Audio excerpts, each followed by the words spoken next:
Liverpool তখনও বোধহয় গা গরমে ব্যস্ত, ঘড়ির কাঁটা 1 মিনিটের ঘরে। ক্রিস্টাল প্যালেস তখনই কাজের কাজটা করে ফেলেছিল।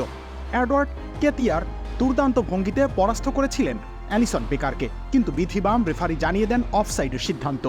তবে ভুল থেকে শিক্ষা নিতে ভুল করেনি অলরেডরা। পরের পুরোটা সময় একক আধিপত্য দেখিয়েছে তারা।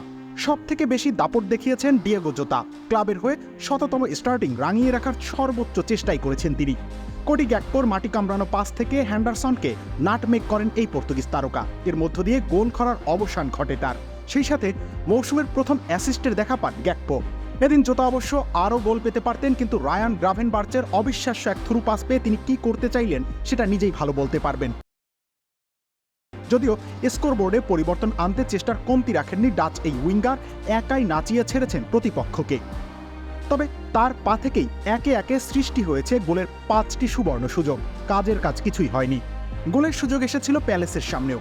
ইসমাইলা সার দূর থেকেই দুর্ধর্ষ এক গোলা ছোড়েন জাল লক্ষ্য করে, কিন্তু অ্যালিসনের দৃঢ়তায় সেই যাত্রায় রক্ষা পায় লিভারপুল। দ্বিতীয়ার্ধেও দারুণ কিছু সেভ করেছিলেন তিনি, যদিও ভাগ্যের কি পরিহাস, নিজেকেই ইনজুরির হাত থেকে রক্ষা করতে পারলেন না। 77 মিনিটের সময় আঘাত পান এই ব্রাজিলিয়ান। বাধ্য হয়ে তাকে তুলে নেন কোচ আর্নে স্লট। ধারণা করা হচ্ছে হ্যামস্ট্রিংয়ের চোট পেয়েছেন তিনি, তবে পরীক্ষা নিরীক্ষা করার পরেই বোঝা যাবে কতটা গুরুতর তার অবস্থা।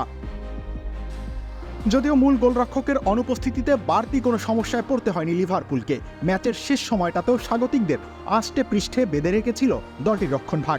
তাতেই 1-0 গোলের জয় তুলে নেয় দলটি। এর মধ্য দিয়ে টেবিলের শীর্ষস্থান আরও মজবুত হলো তাদের। রবিউল ইসলাম রনি, খেলা 71।